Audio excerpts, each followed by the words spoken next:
Okay, thank you so much for joining us. My name is Lilian Krug. I am the scientific coordinator of POGO, the Partnership for Observation of the Global Ocean, and of our alumni network. So before we go to our main purpose of having a presentation on the ECOP program, allow me 3 slides about our organization. I'm going to share my screen. Can you see it? Yeah. Okay, perfect. Okay, so the NF Pogo Alumni Network is a network comprised by former scholars of the Nippon Foundation and Pogo trainings on developing capacity for ocean observations. The objective of our network is to maximize the benefits, extending the benefits that we receive during our training, and extend opportunities for our members who are also early career ocean researchers. So some of the ways that NANO does this, it's promoting networking among our members through annual meetings, our semi-annual newsletter, and also via POGO, our members can attend high-level events such as COP or GeoBlue Planet and other high-level events. NANO also promotes joint research activities among our members. So between 2012 and 2017, we had 5 regional research projects that were all entirely conducted by members with a small financial support from NANO, all related to coastal environment, such as harmful algal blooms, coastal erosion, invasive species. And then in 2017, we concluded this project and initiated a global project. The NanoDope project, which is a global study for deoxygenation, ocean acidification, and productivity at selected sites, which I'm going to talk briefly on the next slide. And okay. And we also support our members conducting outreach in citizen science. So another of NANO's project involved the development of a low-cost temperature sensor, which is still in initial stages. So a little bit more about the NanoDope project. So the idea is to construct a network of time series stations in coastal sites, all again entirely led by our members. So at the moment, we have 34 monitoring stations in 18 developing countries.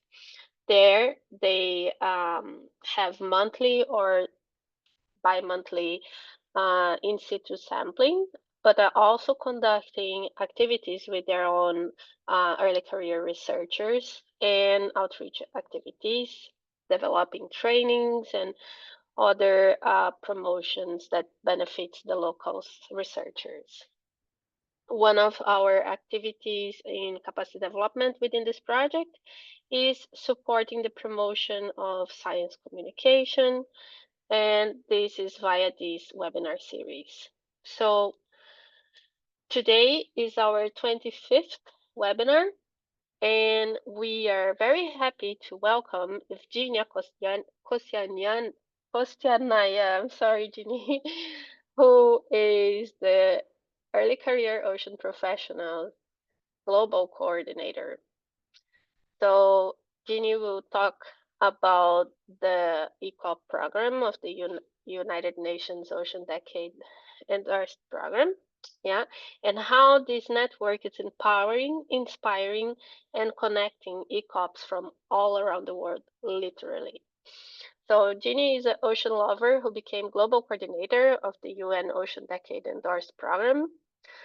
And the goal of the program is to support early career ocean professionals in their capacity development and work by providing meaningful networking, training, professional development, funding opportunities, and creating capacity for cooperation and knowledge exchange. Marine environmental research interests of Gini includes impact on climate change on coastal railway infrastructure and tourism, relationship between climate change and food security, marine pollution, and ocean clusters. I'm particularly proud and happy with this synergy between our networks because I know for a fact that several of NANO members have been involved in ECOP, either at leading global regional nodes, or in the very first meeting, we had 3 of our members leading webinars. So I think this is an excellent opportunity, and we are starting in a good pace.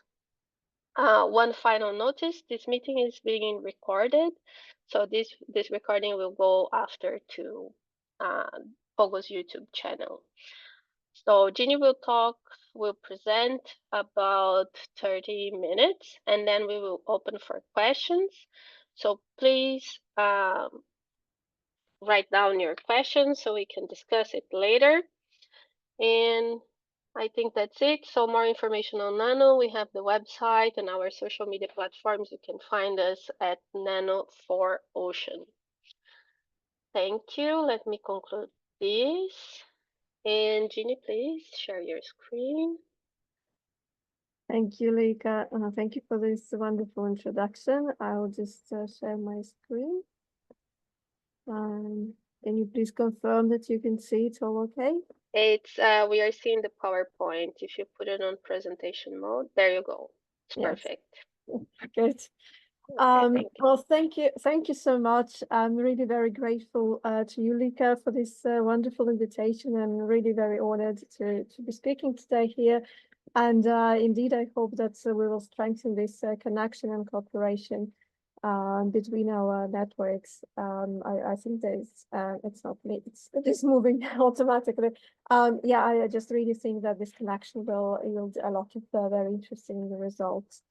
Right, okay, so as I'll start with my presentation then. So as Lika has kindly introduced me, I'm Evgeniia Kostianaia, the Global Coordinator of the ECOP Programme. So for those of you who have not heard about us, we are a UN Ocean Decade endorsed program for early career ocean professionals. So the abbreviation is ECOP, and we are called ECOP Programme for that matter. Just a few words about the UN Ocean Decade, again, if you have not heard about it by now. So this is a global movement which started in 2021 with a lot of preparations before that, and it will last until 2030. So this is literally a decade of various initiatives happening all around the world that aim to collect data, to collect knowledge and enhance skills so that we as humanity could solve some of the pressing issues, challenges related to the ocean. The body responsible for the development of this great initiative is the IOC UNESCO, so the Intergovernmental Oceanographic Commission of UNESCO, and they are issuing the so-called calls for decade actions.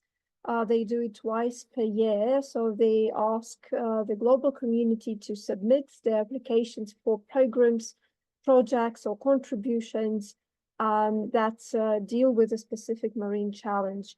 So we applied as the ECOP Programme under the very first call for decade actions, and we got endorsed as the first batch of programs in 2021, and we officially were endorsed in June 2021. So since then, of course, there are now many more programs, projects, and contributions, and it has it has become really a great worldwide movement. So we are supported by the IOC UNESCO, and we are very grateful for this administrative and financial support. And also we are very grateful to NORAD, Norwegian Agency for Development Cooperation, for the financial support that they're providing us. So just a few words about the basic terminology so that we are all on the same page.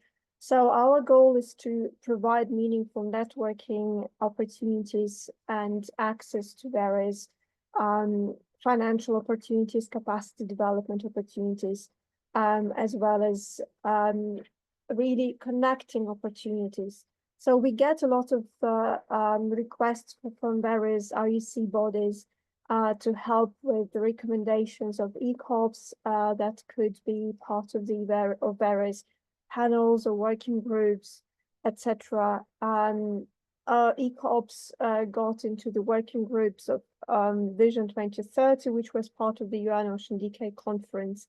So we share all this information with our membership, and those who would like to participate, they gladly do so in order to enhance their skills and enhance their career prospects, and overall get more knowledge about the UN Ocean Decade, but also about the global ocean conservation and science efforts.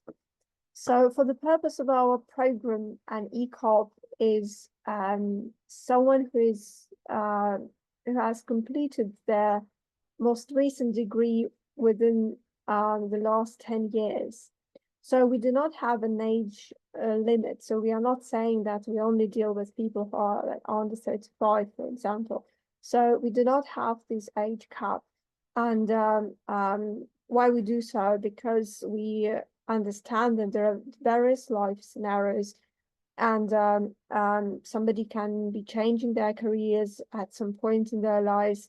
So we really want to welcome all of those who want to know more about the ocean, who work in various professions, and we want them to get together and work together for the benefit of the ocean.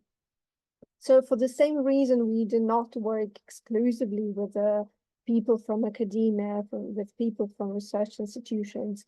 We do welcome people from various other sectors of society, sectors of industry. So we want to work with NGOs and private businesses, fishermen, coastal tourism industry, and photographers, citizen science, really anyone who works in any capacity with the ocean, because we believe that this is the way forward, and this interdisciplinarity is what will really bring the most effective solutions.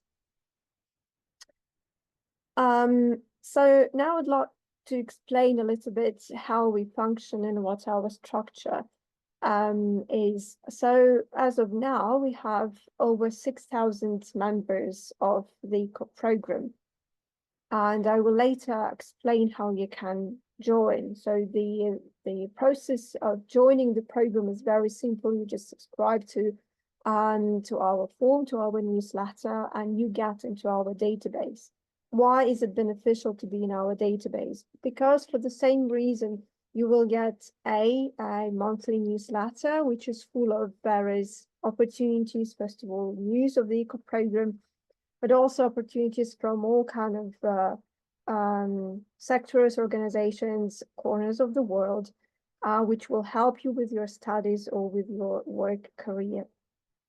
And B, when we get certain requests from our partner organizations, we do send targeted emails to people from just this country, for example, or people who do research on a certain topic. So, for example, now there is a lot of work, a lot of projects on ocean literacy, for example. So we gather people who work on ocean literacy in various countries. So being in our database will give you an opportunity to receive all those great opportunities, and you'll be able to be exposed to various activities. So we have regional nodes. Now we have 6 regional nodes, with the European node about to be launched. And we have national hubs and national coordinators.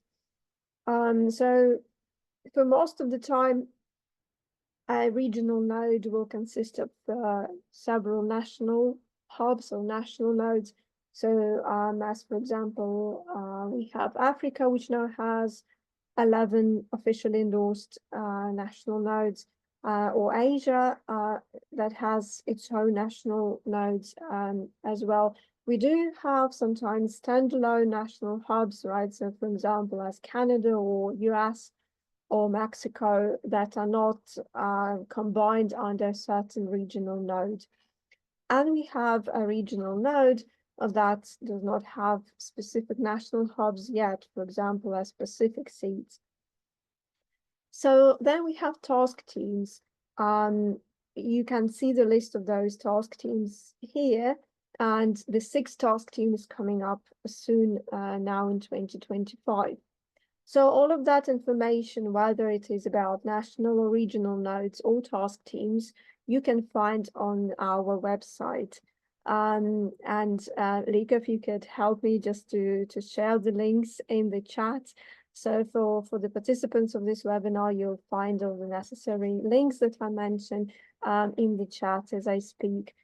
So about our task teams, there's ocean literacy, training and mentoring, which is essentially about capacity development, diversity, equity and inclusivity, private industries for those ECOPs who work in private industry and not in academia, but who still want to gather and think about how they can, what they can bring, what they can partner on. And then there is Ocean Bridges that works on the intergenerational connection between ECOPs and more established professionals. So they do, for example, intergenerational dialogues at various conferences. And then there is Deep Ocean, so a task team of deep ocean professionals from around the world who also decided to come together and organize themselves for a task team. So as I said, you can find all the information here on the website, and you can find a node in your country, or if you're interested in any of these task teams, you can also check for more information on their webpage, and you can directly contact them if you want to join this task team. Then we have 11 endorsed projects at the moment, and you can also find information about it on our website. So what is an endorsed project? When the UN Ocean Decade runs those calls for decade action twice per year, there's also a call for projects, and these are the projects of a smaller scale. So these are also Ocean Decade initiatives, but they are of a smaller scale rather than a program or a contribution. So applicants of those projects can say that they would like to be hosted under a certain program, which is something of a larger scale, like the ECOP program, for example. With the years, so since 2021, we have received those 11 projects that are quite, national in scale or regional in scale, that were moved to the ECOP program, and we host them. So again, you can check them up. Some of them have a clear regional focus. Like there is a Vascal Cabo Verde training school, for example. They run like floating universities for ECOPs in Africa, from West Africa mostly. So you can check, you will find all the information there. Seaworthy Collective, for example, is an organization based in the US, and they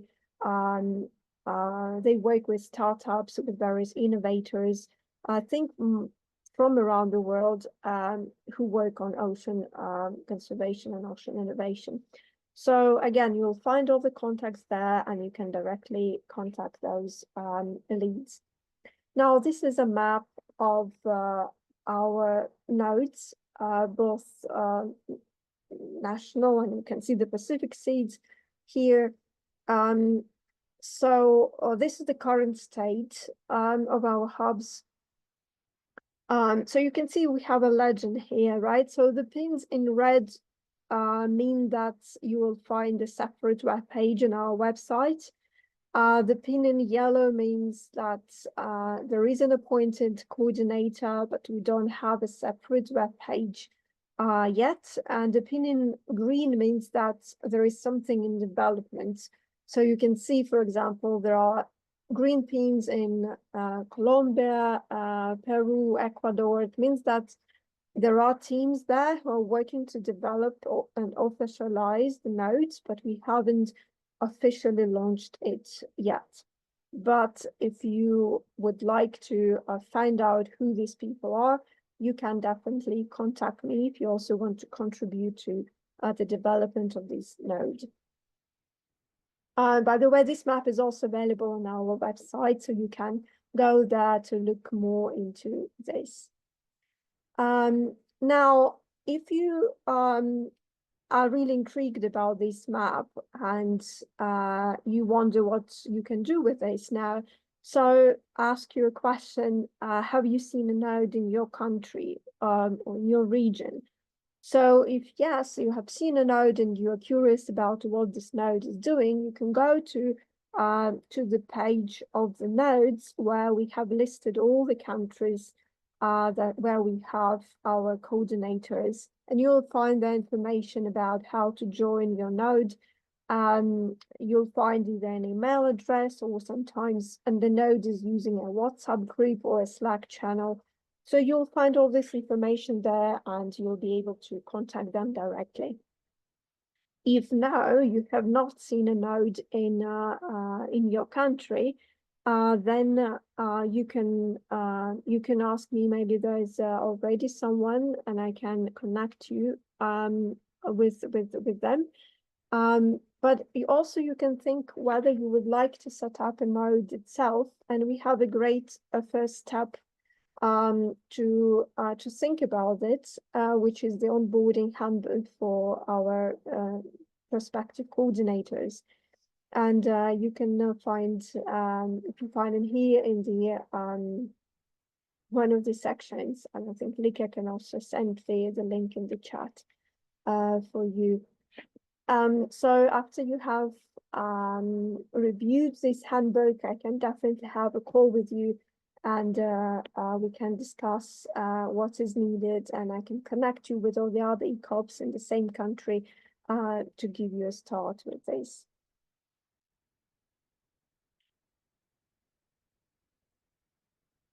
Right. So then I would like to really focus on what we do most in the ECOP program. So mostly our efforts focus really on capacity development. So on the left, you see some numbers that really allow us to develop those capacity training, capacity development initiatives. So as we have over 6,000 members now in 157 countries, I believe now we have just reached 163 countries over the last months. So we have 6 regional and 50 plus national nodes and international task teams, and over 13,000 followers on LinkedIn. 6,000 people receive our monthly global newsletter. So we do really a lot of capacity development with them. We have done several regional and national surveys, as well as the first global survey, which we did in 2020. And we were asking ECOPs all around the world, what do you need? What is the most difficult challenge that you have? And of course, funding came as one of the top challenges, but also lack of understanding where to find capacity development opportunities. So there were 2 problems with that. Either people do not have the funding to go there to some capacity development opportunities. So whether it is a conference or a training or workshop, or people just don't know where to find those. Or there is maybe a topic that is very difficult to cover. So people need some knowledge, but there are not so many trainings that cover this specific topic. So we are trying our best to cover those gaps. So first of all, we've started with our own webinar series. So we are doing it from 2022, so for over two years. And we are going to continue with this this year as well. We have partnered with other organizations like Sustainable Ocean Alliance, for example, and we did regional webinars in 2023 with them, where we combined our membership for a regional webinar. We selected a challenge for this region and we did a webinar. And our national nodes are also doing webinars, even in their local languages, like for example in Portuguese, or the Central America nodes, they are doing it in Spanish. And we also partner with many other stakeholders to do these webinars. But also we had a great cooperation with several stakeholders in Africa and Caribbean seas in 2022 and in 2023, where we did co-sponsored trainings funded by NORAD, and we did it online. And again, it was about blue governance and blue economy skills. And we are doing our own capacity development project, which is called Blue CAD, so Blue Skills for Capacity Development for ECOPs. And we do it in cooperation with Ocean Teacher Global Academy. So now a bit more details on that. So this is a list of the topics of our webinars. So we would love to see more of them happening in 2025. This is also an invitation for any partnership with any of you, really. So if you would like to see a certain topic, please do let us know. We will try to find a lecturer on this. Or if you yourself would like to be a speaker and you'll say, well, I want to talk about blue economy, let's say, or maybe you have a few colleagues that want to do it with you, we'll be very happy to make it happen in 2025. So we have a dedicated team working on preparation of a webinar. We usually have it for 1.5 hours. We have 2 or 3 speakers, and you're very welcome to also propose your ideas. We try to make them as diverse as possible because we understand that maybe some topics are not covered like on the internet, or it's very difficult to find that information. For example, we keep hearing about science communication and how important it is and how little information people can get about like actual skills on science communication. So as you can see, we have really tried to make our topics as diverse as possible.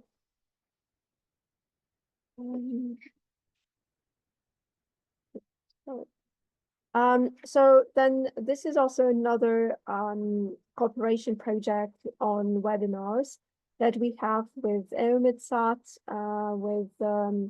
with EMODNet, Copernicus, and so ECOP Programme is one of the partners, and also with the UN Ocean Decade Center for Ocean Data Sharing.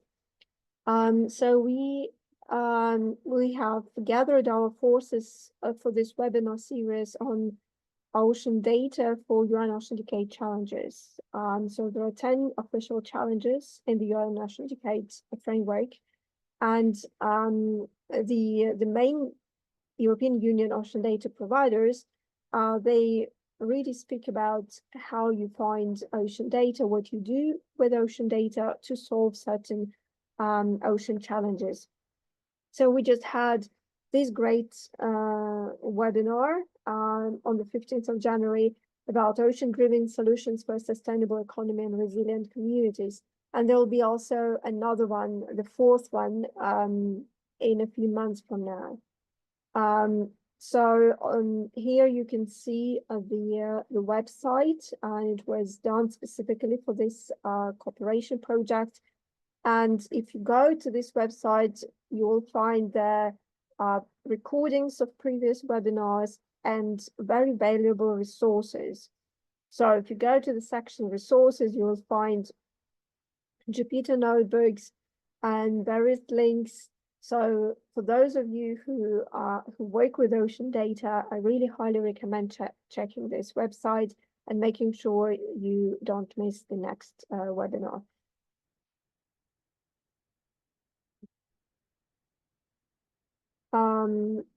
Now, as I mentioned, we have this also cooperation with Ocean Teacher Global Academy, and it feels really incredible at this point. By now, since 2022, we have done already five courses, and this is led by Gabriel Juma and Annabelle Poniarkovsky. So it really started as training for ECOPs in Africa, because Gabriel was our first ECOP Africa Node coordinator. So he really started it for his fellow ECOPs. And the first two on remote sensing and data management with R and analysis with R, that was done online for ECOPs in Africa. But then when our other coordinators got to know about this, they all said like, yeah, but we also want to have this training for our ECOPs as well. And this is why he also did an online course for ECOPs in Asia in 2023, which had a lot of applications. We obviously could not accommodate to accept all of them. And then we had this fourth course for ECOPs in Central America in Spanish a year ago in March 2024. And then I think the highlight of last year was our first blended course with an in-person 1 week training in Malta, which was on oceanographic survey techniques. That was really great, because it was the first time we really did an in-person training after all these online courses. And it was really very successful. So this cooperation will continue in 2025 as well. We are preparing for a course in Malta on blue skills for ocean literacy for blue citizenship, which is not on data management or data analysis, but it's mostly about really ocean literacy and blue citizenships. So your like policy, ocean literacy policy, and various EU policy in that domain.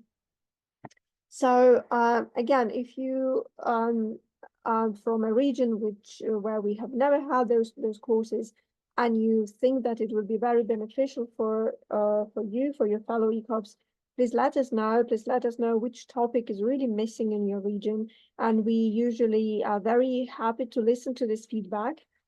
And we want to explore also other regions. So in our projects, we are thinking about doing it also in another country in Africa, so that ECOPs in Africa could have it easier to go to an in-person training, so that we don't have to apply for a Schengen visa, etc., to go to Malta, for example. So please let us know if you have any specific need, and I will convey this to Gabriel and Annabelle.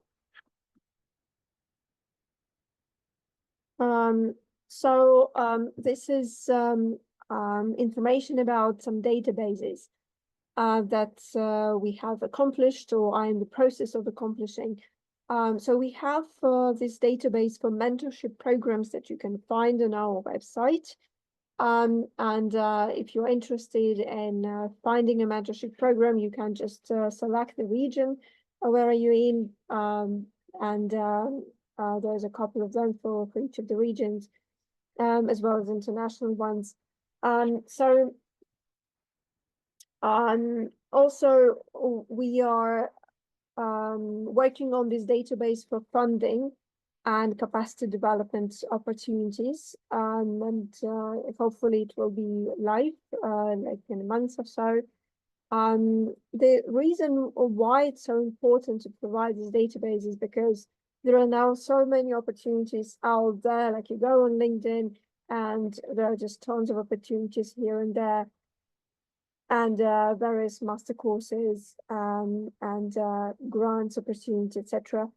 But it's impossible to always, share things, and it's impossible to have a monthly newsletter with all of those opportunities. It's really a lot.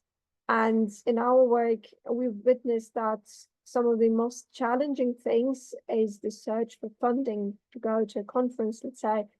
And we do want to gather this information in one place so that we can just say, like, hey, this is a database. Here is a list of various opportunities that you can look at and check for yourself and apply.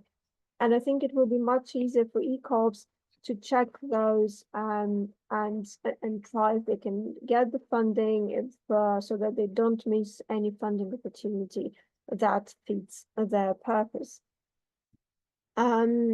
So for the same reason, we're also collecting a list of networks, ocean-related networks that will be also available on our website. So if you're interested in a certain ocean topic, then you can connect with that network and see how they can help you. Also, we are now finalizing our pilot project for Japan, which is a stakeholder map. So this is a map of essentially various stakeholders, so research organizations or businesses, etc. For Japan only, but then it could be done for any other region as well. So again, for the same reason, we have witnessed that even in the same country, sometimes it's really difficult to see who is working on what. And if you are just starting as an ECOP in any country, it will be very beneficial if you could have this list, if you could have this map, and you can see for yourself with whom you would like to connect. Now just a few words about the most important or some of the most important conferences for next year. So I believe you have heard about all these discussions and people talking to each other already about these June conferences. So there'll be this One Ocean Science Congress, which will be the first of a series of conferences happening in June, coincidentally all in France. And I just want to clarify a few things because I know there has been some confusion here. So One Ocean Science Congress is officially an official side event of the UN Ocean Conference, which is UN Ocean Conference number 3. As you can see, sometimes it's called UNOC 3. So One Ocean Science Congress is really the scientific conference of the UNOC, of the UN Ocean Conference. And even though it's kind of an official side event, so it's part of UNOC, but there's a separate registration process, totally different from UNOC. So don't confuse that. So you might have seen that initially the dates for the One Ocean Science Congress were from the 14th to 6th, so 3 days. Now they extended it to the 3rd of June as well because they had received so many applications. So they now start, I think at 2 p.m. on the 3rd of June. Please make note of that if you're planning to buy your ticket soon. So ECOP Programme will have one town hall on capacity development. So you can see the full name here, Capacity Development in the UN Syndicate, ECOP Programme, successes and challenges and ways forward. So we'll be talking about our work on capacity development, but then we'll be also talking about inclusivity barriers to capacity development uptake, such as financial gaps, problems with visas and attendance of conferences and all of that. So if you have not registered yet, so those of you who might have applied for an abstract, then you know all this information. So anyone else who is not involved in any town hall or as a speaker in any capacity, for those, registration will open on February 1st. Anyone else will have for sure received this information that they need to register ideally before February 1st. So if you're going to be there, we'll be very happy to connect, and I'm sure we are going to have some networking events at One Ocean Science Congress around those dates or during the One Ocean Conference. So it will be great to meet many of you in person. Now, UN Ocean Conference in June. We are all waiting for the launch of the call for side events, official side events that should open at the end of January, so next week. And for that, you need accreditation for the blue zone, or you don't need accreditation for the green zone. And I think there will be a lot of activities and pavilions in the green zone, so it's worth really checking and going there, even if you cannot get accreditation for the blue zone. And then there is Oceans, which is another conference right after UNOC in Brest, France. So I'm really hopeful that we'll be able to see many of you and in person. So then just a few words about our communications campaign. We have our great Natalie Fox, who's our communications manager, and who's managing all of the all kind of campaigns and outreach efforts. So I'll start, I think, with ECOP stories and ECOP conversations. Again, you can find the link to that on our website. ECOP stories is essentially a written interview that we're asking our ECOPs to do. You can be one of the featured ECOPs. Basically, we're asking them, why did you choose this career? What are you doing? These conversations, so these written interviews, or sometimes they're also in the format of a 5-minute videos. They're very inspiring. This is a possibility to showcase your research, your work. It doesn't matter where you work, really. So you can be a photographer, you can be a researcher in a lab, you can be a surfer doing ocean citizen science, really anything. We really welcome all kind of professions.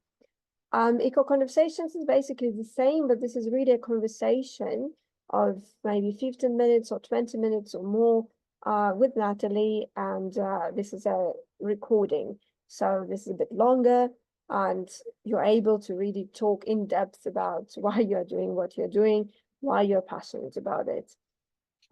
We also have some regular campaigns which we run around New Year. We run around our anniversary, so around World Ocean Day. So you can look out for them as well. We do have our great campaign called My Coastline, which is a campaign about ECOPs doing some work on their coastline. And we were asking ECOPs to record a video and talk about what is challenging about their coastline. Maybe there's a lot of plastic pollution, maybe there's acidification, maybe it's very dirty so that you can't swim.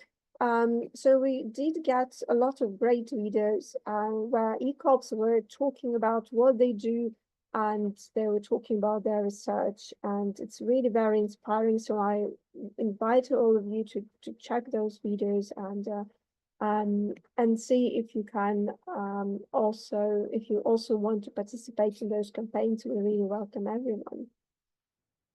And we also do surveys. As I said, we have done really many regional and national surveys. We just published within the latest months, we published this global survey, which we did in 2020. So it's really nice to compare what we got then with the results now. And we recently published our impact report from the UN Ocean Decade Conference in April last year. So just a few words about where you can find information and opportunities about us. So this is our official website, ecopdecades.org.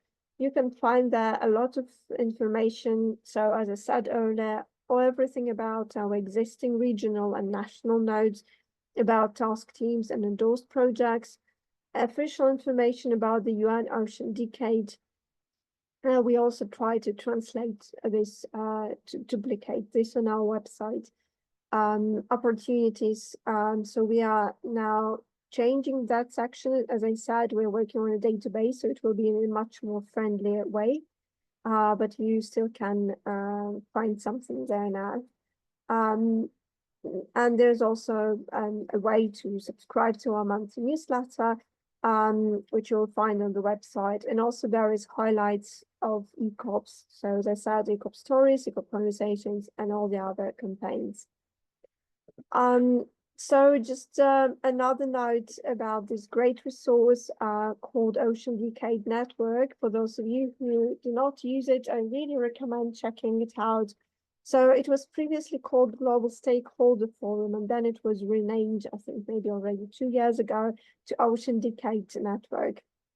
So here you can see the link. So it's oceandecade.org. This is the official site of the Ocean Decade. And then you need to go to the Ocean Decade Network button and you need to register. It's basically a forum, like a separate platform. You need to set up an account, and it's kind of considered like, you know, if you wish, LinkedIn of the Ocean Decade. So everybody has an account. You can say where you live, what you do, and you can share any links there. But it gives you the ability to connect in a group by topic. There are different topics like indigenous local knowledge, for example, or ocean carbon and things like that, ocean communications. But also you can look for professionals, not only ECOPs, but all kind of professionals in your country or in any country for that matter, in a big map. Let's say maybe you are looking for a partner, let's say partner institution for a certain project that you would like to apply for, you know, for funding. And, you know, according to the regulations, you need to find a certain partner in another country. You can find them there. And there's a lot of news there. So there's feed, there's constant news there. So you can share your news there. Let's say if you need some advice or you look for something and you want to share a call from your organization, you can all do it there. Now we have a special separate group for ECOPs there.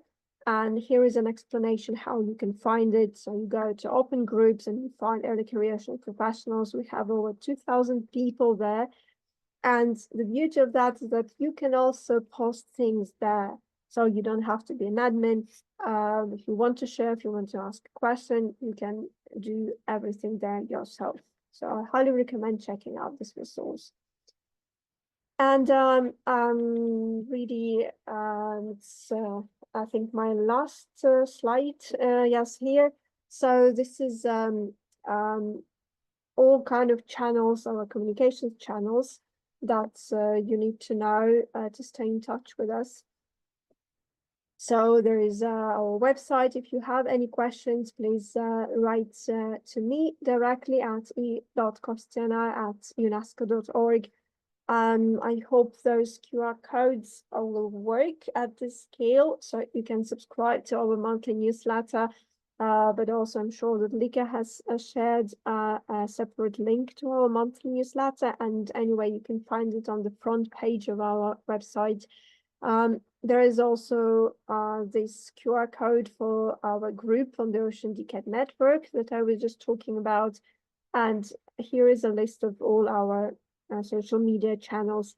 On YouTube, you'll find a lot of great videos from our trainings. We try to upload there as much as possible. Very interesting stuff. Check it out. And if you have to choose to follow us out of those 4 channels, I would recommend LinkedIn. If you use it, we have there more than 13,000 followers. It's very active at the moment. It's one of our most active channels. So with that, I think I will stop my presentation. And if you have any questions, I would really love to hear from you. And if you have any ideas, any feedback, you can always write to me, and I'll be very happy to discuss it with you. So thank you so much, and I hope to see you somewhere this year in person. So thank you so much. I'll now stop sharing. Brilliant, Evgeniia. Very excellent, very comprehensive presentation. Thank you so much. So let's do a quick round of Q&A. So if you have your question, please raise your hand, or you can type it in the chat if you're too shy to put out your voice. I don't see. Let's see. Yes, Come on, I have people. question. Hello. Mohammed, you have a question? Yes. Yes. Okay, please go ahead. My name is Mohammed Humran. I'm president the Union of Arab Academic, as well as I am international relationship management of Yemen maritime research. Thank you very much for excellent presentation. And I have already a member of Ocean Gate since 2023. I have an initiative it called TUOA working group that help us to observing and research in Red Sea and Indian Ocean. I have communicated last year, but I didn't find the answer. So how can we launch this group to be in the sea? And how can we communicate with the UN to conduct MSB in Asian region or Indian Ocean and Red Sea? Thank you. This is my question. Thank you, Mohammed. Thank you for your question. So I understand that you want to have this this project endorsed under the UN Ocean Decade. Ocean Decade. Mm-hmm. So because we lost many new information and data, maritime data, so that can we get help from UNESCO that we can conduct MSP or regional MSP. This is my goal, and it's part of my my thesis. My thesis is Yemen and regional maritime management in Red Sea and Indian Ocean. We focus to conduct MSP as the first step. mm-hmm. Yeah, and just I don't know with whom you communicated, because I personally I'm not part of the decade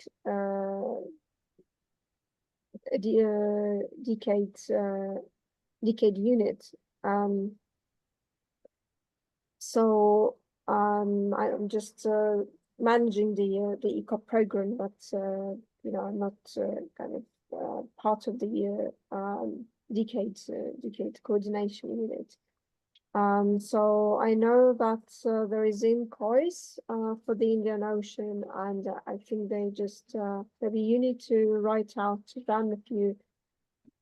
Do you know Nimit Kumar? I have I don't know, but I found you in my page in Ocean Decade, and I can send you the program or the program and information. Mm-hmm. If you can send me if you can send me an email, I'll see and I can think about whom you could contact. This is your email on screen. That's her email in the chat. So you can email Evgeniia and ideally send her a summary of your project so she can better assess who could be able to support you. Thank you, Mohammed. Anyone else have a question? While people are getting, raise your hand or type your question in the chat, please. So I just while you were presenting, Evgeniia, I sent out a poll asking who among our audience were already a member of ECOP and who are still to engage. And I'm surprised that almost half and a half, because I've been hearing so much about ECOP network and I was assuming that everyone was already a member. Just let's emphasize, to become a member of ECOP, you simply subscribe to your newsletter. That's it. Yes, Yeah, and the subscription form is quite easy. That's the long link in the chat. It's very easy to fill in. So don't miss this opportunity. There's a lot of things that it's very advantageous to all of us who are beginning our careers. Okay, we have a question from Fahima Bella. Thank you so much for this amazing presentation. I saw that there is no ECOP node in Algeria, and is there any coordinator or future node? And if no, I would love that I can get some advice on how to do that. I'm also interested in NGO for citizen science focused on hydrography and ocean mapping in Algeria. And I would love get more information about how to get grants and funding. Thank you. So all of these, Fahima, it's in the newsletter and in the ECOP website as well. So if you're not a member yet, you make sure you are, and I will allow Evgeniia to answer now. Yes, thank you for this great question. So yes, indeed, we don't have an established node in Algeria yet, but we do, have a few people who reached out to us and said they're interested. So we are now in discussion with them, but this is we're still at a point where you can definitely join and also take part in the coordination and development of the node. So again, if you could just send me an email, we'll keep you in the loop on that, and I will connect you with those other people who are also developing the node in Algeria at this stage. I think it's absolutely possible. Sorry to interrupt. Would you suggest people that if their countries don't have a node, would you recommend them to reach out to the regional node? For instance, in this case, Algeria doesn't have a node, but there is an Africa ECOP. Would that be the best access? Well, currently, because our African node coordinator, she's on leave at the moment. So currently it's better that people write over to me in this case. Yeah, just so that not to miss these emails. That's the best way then to engage. This is actually a question I had here on my note.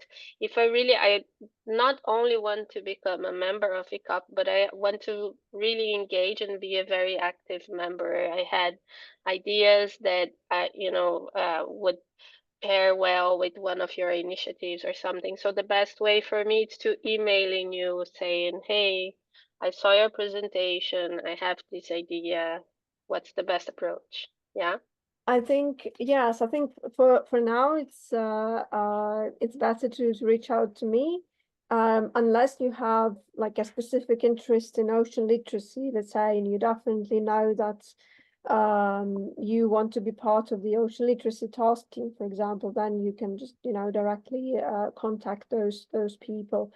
But if your inquiry is more of a general sort of general character, like maybe you have some overall idea that you would like to discuss with me, then I'd say it's better to contact me directly. Hope it's not confusing. Just that our African node coordinator is on leave at the moment, so I'd prefer if you just send it to me so that I can quickly connect you with the other people in Algeria. Okay, we have a question in the chat from Stephanie. I recently joined the Africa Node WhatsApp group, and I've been seeing a lot of opportunities. I'm Nigerian and would love to be part of the team. How can I go about this? Yeah, from Nigeria. Stefania, we have a node in Nigeria. So In the nodes page, there are ways to contact directly the node? Yes. Each node has an email that you can contact them, and I can just find the web page for Nigeria, and I'll just send you in the chat, Stephanie. Great.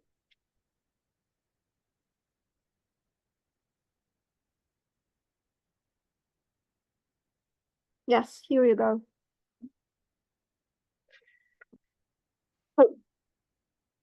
Okay, I think we reached the hour. If there is no any other urgent question, I don't see any hands up. I just wanted to, if you allow me, Gina, to mention that I see that one of the main needs from ECOPs on your survey is where to find opportunities. And if you allow me, I would like to advertise NANO. Absolutely. So Please, among the many things that NANO does, we also have on our website, we keep a page for opportunities. So every day we post several opportunities that we, is sent our way or we saw around that are of interest of ECOPs, mainly from developing countries. So job opportunities, trainings, conferences, we shared, we forward these in our website and in our social media. So I'm gonna add our website link here for the excuse me, our opportunities page for you guys. And in the NANO website, you have links for our social media. You can find us as NANO for Ocean, mainly on Facebook and Twitter and Blue Sky. I'm getting the courage to create one for Instagram and LinkedIn. Okay, so I want to thank you once again, Evgeniia. Thank you so much for your time. I can only think on every single email you must receive every day. So I know your time is very precious, and I really appreciate you giving us a little bit of that. Both Subrat and I will be at the One Ocean conference. So if you need partners for your town hall or any or side events, we would be very much happy to support your initiatives there. And we will keep in touch. Thank you everybody for joining us and have a great weekend. Thank you very much for this invitation. I really appreciate it. It was a pleasure. Great. Thank you. Bye-bye. Bye.